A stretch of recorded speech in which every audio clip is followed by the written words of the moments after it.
ಅಮ್ಮ ಮಗುಗೆ ನಡೆಯೋದು ಕಲಿಸಿದ್ರೆ ಅಪ್ಪ ಬದುಕು ಹೇಗೆ ನಡೆಸ್ಬೇಕು ಅನ್ನೋದನ್ನು ಕಲಿಸ್ತಾರೆ. ಎಲ್ಲರೂ ಬದುಕು ಆರಂಭ ಆಗೋದೆ ಅಪ್ಪ ಅಮ್ಮನಿಂದ. ಅದಕ್ಕೆ ಅನಿಸುತ್ತೆ ನಾವು ಕಲಿಯೋ ಅಕ್ಷರನೂ ಆಯಿಂದನೇ ಪ್ರಾರಂಭ ಆಗುತ್ತೆ. ಕೆಲವ್ರ ಲೈಫಲ್ಲಿ ಅಪ್ಪ ಹೀರೋ, ಇನ್ನು ಕೆಲವ್ರ ಲೈಫಲ್ಲಿ ಅಪ್ಪನೇ ವಿಲನ್. ಆದರೆ ನನ್ನ ಲೈಫಲ್ಲಿ ಅಪ್ಪ ಹೀರೋ ಆಗಿ ವಿಲನ್ ಯಾಕಾದರೂ ಹೇಳೋಕೆ ಕೊಟ್ಟಿರೋದು ನನ್ನ ಕತೆ.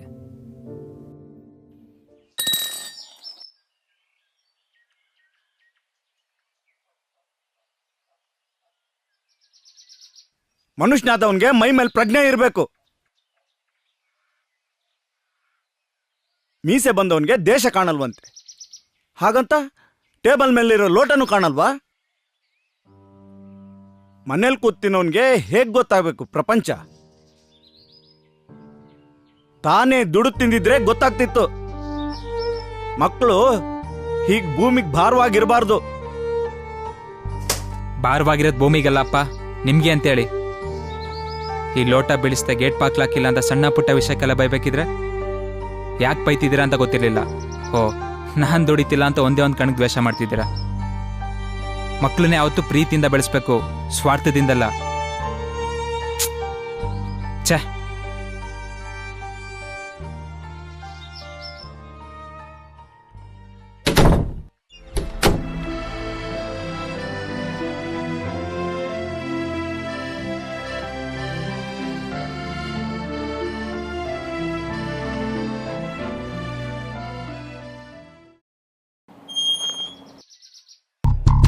ಏನಾಯ್ತು ಅವನಿಗೆ?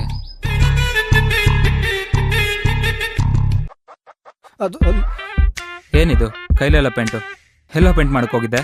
ಇದು ನಿಂಗೆ ಜಾಸ್ತಿ ಅನ್ಸ್ಲಿಲ್ವಾ? ಏನು ಆ ಸೆಡೆಗೆ ಹೆಂಗಾರು ಹೊಡೆದಿದ್ದ? ಅವ್ರು ಹೊಡೆದಿದ್ರು ಇಷ್ಟೇಟ್ ಆಗ್ತಿರ್ಲಿಲ್ಲ ಮಗ. ಆ ಕ್ರಿಕೆಟ್ ಫೀಲ್ಡ್ ಹತ್ರ ಹೊಡಿಯೋಕೆ ಅಂತ ಹಚ್ಚಿಸ್ಕೊಂಡು ಬಂದ್ರ ನಮ್ ಗಾಡಿ ಎತ್ಕೊಂಡು ಸ್ಪೀಡಾಗಿ ಬಿದ್ದೆ. ಬಿದ್ಮೇಲೆ ಫ್ಲಾಶ್ ಆಗಿದ್ದು. ಏನು? ಅವ್ರು ಯಾರ ಹತ್ರನೂ ಗಾಡಿನೇ ಇರ್ಲಿಲ್ಲ, ನಿಧಾನಕ್ಕೆ ಬಂದಿದ್ರು ಆಗ್ತಿತ್ತು. ಸರಿ, ಏನಿದು ನಿಂದು ಹೊಸ ಅವತಾರ? ಇದು ಚರಿತ್ರೆ ಸೃಷ್ಟಿಸ ನಿರ್ಧಾರ. ಮಗ ಯೋಚನೆ ಮಾಡು, ಹೋಗ್ಲೇಬೇಕಾ ನಿನ್ ಕೆಲ್ಸಕ್ಕೆ? ಹೋಗ್ಲೇಬೇಕು. ಇದೇ ನಿನ್ ಕೊನೆ ನಿರ್ಧಾರನಾ? ಹೌದು. ಹಾಗಿದ್ರೆ ನನ್ನ ನಿರ್ಧಾರನು ಕೇಳ. ಏನು?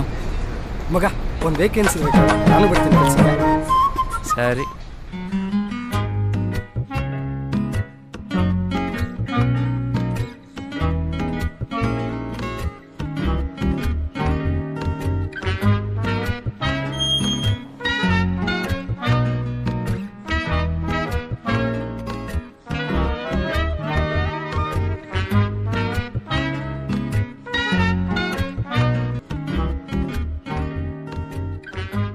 ಕೆಲಸ ಸಿಕ್ಕಿದ್ರೆ ಈ ರೇಂಜಿಗೆ ದಿಮಾಗ್ ಬರುತ್ತೆ ಅಂತ ಇವಾಗಲೇ ಗೊತ್ತಾಗಿದ್ದು.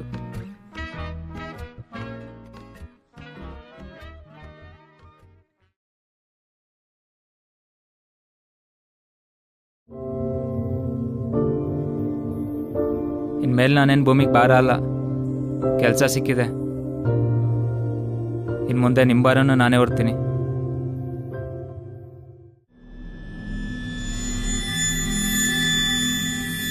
ಅಪ್ಪ,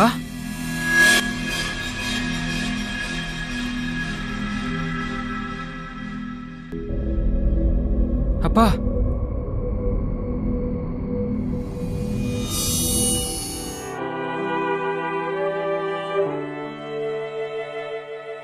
ಅವತ್ತು ಯಾಕೋ ಅಪ್ಪನ ಕಳ್ಕೊಂಡಿದ್ರು ಅಳನೇ ಬರಲಿಲ್ಲ. ಅವರಿದ್ದಾಗಲೇ ಒಂಟಿ ಅನ್ನಿಸ್ತಿತ್ತು, ಕಳ್ಕೊಂಡ್ಮೇಲೆ ಜೊತೆಗಿದ್ದಾರೆ ಅನ್ಸೋಕೆ ಶುರುವಾಯಿತು.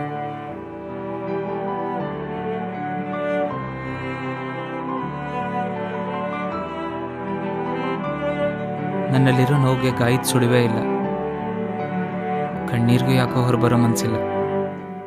ಏನೋ ಕಳ್ಕೊಂಡಿರೋ ಆಗ ಅನ್ನಿಸ್ತಿದೆ, ಆದರೆ ಏನು ಅಂತ ಗೊತ್ತಾಗ್ತಿಲ್ಲ.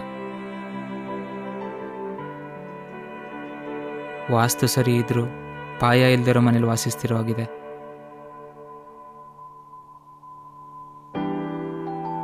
ಹಲೋ,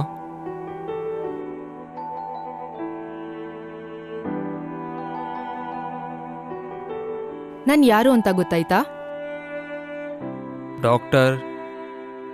ಡಾಕ್ಟ್ರೇ ಅಲ್ಲ? ಬರೋ ಕೇಳಿದ್ ಯಾಕೆ ಅಂತ ಗೊತ್ತಾಗ್ಲಿಲ್ಲ. ಕಾರಣ ಇಲ್ಲದೆ ಯಾರು ಯಾರನ್ನೂ ಭೇಟಿಯಾಗಲ್ಲ. ಕೆಲವೊಂದು ವಿಷಯಗಳೇ ಹಾಗೆ, ಹೂತಿಟ್ಟಿರೋ ನಿಧಿ ಥರ. ಹೊರಗಡೆ ತೆಗ್ದಾಗ ಮಾತ್ರ ಅದ್ರ ವ್ಯಾಲ್ಯೂ ಗೊತ್ತಾಗೋದು, ಇಲ್ಲ ಅಂದ್ರೆ ಮಣ್ಣಲ್ಲೇ ಮಣ್ಣಾಗ್ಬಿಡುತ್ತೆ. ಕೆಲವೊಂದು ವಿಷಯಗಳೇ ಹಾಗೆ. ಡಾಕ್ಟರ್, ನಾನು ದಿನ ಓದೋದು ನ್ಯೂಸ್ ಪೇಪರ್, ಕಾದಂಬರಿ ಅಲ್ಲ. ಯಾಕಂದ್ರೆ ನನಗೆ ತಾಳ್ಮೆ ಸ್ವಲ್ಪ ಕಡಿಮೆ. ಡೈರೆಕ್ಟ್ ವಿಷಯಕ್ಕೆ ಬನ್ನಿ. ನೀವು ನಿಮ್ಮ ತಂದೆ ಬಗ್ಗೆ ಎಷ್ಟು ತಿಳ್ಕೊಂಡಿದ್ದೀರಾ?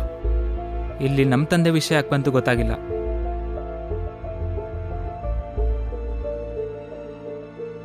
ಬ್ರೈನ್ ಟ್ಯೂಮರ್,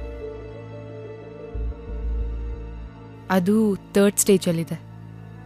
ಡಾಕ್ಟರ್, ಈ ವಿಷಯನ ನನ್ನ ತಂದೆ ನನ್ನಿಂದ ಯಾಕೆ ಮುಚ್ಚಿಟ್ರು? ನೀವೀ ವಿಷಯನ ನಿಮ್ಮ ಮಗನಿಗೆ ತಿಳಿಸೋದು ಒಳ್ಳೇದು. ಬೇಡ ಡಾಕ್ಟರ್, ಅದೇನೇ ಕಷ್ಟ ನೋವಿದ್ರು ಅದು ನನಗೇ ಇರಲಿ. ಅವನ ಮುಂದಿನ ಬದುಕಿಗೆ ಯಾವುದೇ ಕಷ್ಟ ಆಗಬಾರ್ದು. ಸರ್, ನಾಳೆ ದಿನ ನಿಮ್ಗೆ ಏನಾದ್ರೂ ಹೆಚ್ಚು ಕಡಿಮೆ ಆದ್ರೆ ನಿಮ್ ಮಗನಿಗೆ ಆಗತ್ತಾ ಅನ್ಸಲ್ವಾ? ಅನ್ಸ್ಬಾರ್ದು, ಹಾಗೆ ನಡ್ಕೋತೀನಿ. ಮಕ್ಕಳು ಹೀಗೆ ಭೂಮಿಗೆ ಭಾರವಾಗಿರಬಾರ್ದು. ನಾನಿದ್ದಾಗಲೇ ಕಳ್ಕೊಂಡಿದ್ದೀನಿ ಅಂತ ಅವನಿಗನ್ನಿಸ್ಬೇಕು. ಅವರಿದ್ದಾಗಲೇ ಒಂಟಿ ಅನಿಸ್ತಿತ್ತು. ಪ್ರತಿ ವಿಷಯದಲ್ಲೂ ಶಿಸ್ತು ಕಲಿಸ್ತೀನಿ. ನಮ್ಮ ಕೆಲ್ಸಕ್ಕೆ ಬೇಕಾಗಿರೋದು ಶಿಸ್ತು. ಅದನ್ನ ನಾನು ನಿಮ್ಮಲ್ಲಿ ನೋಡಿದೆ.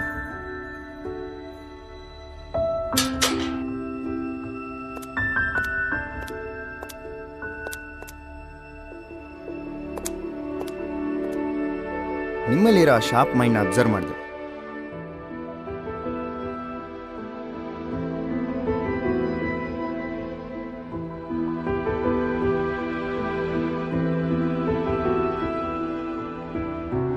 ಮನುಷ್ಯನಾದವನ್ಗೆ ಮೈ ಮೇಲೆ ಪ್ರಜ್ಞೆ ಇರಬೇಕು. ಇದನ್ನೆಲ್ಲ ನಾನು CCTV ನೋಡಿದೆ. ನೀವು ಈ ಕೆಲ್ಸಕ್ಕೆ ಪರ್ಫೆಕ್ಟ್ ಇದ್ದೀರಾ. ನಾನು ಆ ದೇವ್ರನ್ನ ಕೇಳ್ಕೊಳ್ಳೋದು ಒಂದೇ, ಅವನು ಯಾವತ್ತು ಯಾರ ಹಂಗು ಇಲ್ಲದೆ ಬದುಕ್ತೀನಿ ಅನ್ಸುತ್ತೋ ಆವತ್ತೇ ನನ್ನನ್ನು ಆ ದೇವ್ರು ಕರ್ಕೊಂಡ್ಬಿಡ್ಲಿ. ಅಲ್ಲಿ ತನಕ ನಾನು ಬದುಕಿರ್ತೀನಿ. ತಂದೆ ಅನ್ನೋದು ಸಿರಿಂಜ್ ತರ, ಮೇಲ್ ಚುಚ್ಚೋದು ಒಳಗಿರೋ ಕಾಯಿಲೆ ವಾಸಿಯಾಗೋಕೆ. ಆದ್ರೆ ನೋಡೋರ್ಗೆ ಸಿರಿಂಜೇ ಭಯವಾಗಿ ಕಾಣುತ್ತೆ.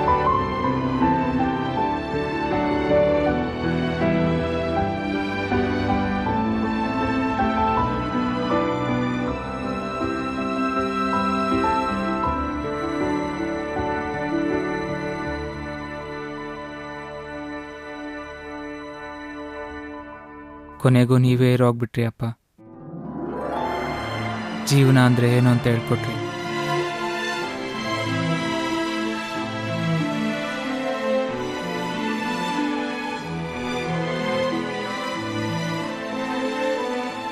ನನ್ನಿಂದ ತಪ್ಪಾಗಬಾರ್ದು ಅಂತ ಅಪ್ಪ ನನ್ನ ಜೊತೆ ತಪ್ಪಾಗಿ ನಡ್ಕೊಂಡ್ರು. ಅದನ್ನು ನಾನು ಅರ್ಥ ಮಾಡ್ಕೊಳ್ದೆ ತುಂಬ ದೊಡ್ಡ ತಪ್ಪು ಮಾಡಿದೆ. ಜೀವನ ಅರ್ಥ ಮಾಡಿಸಿ ಜೀವನೇ ಬಿಟ್ಟರು. ಇದು ನನ್ನ ಕತೆ.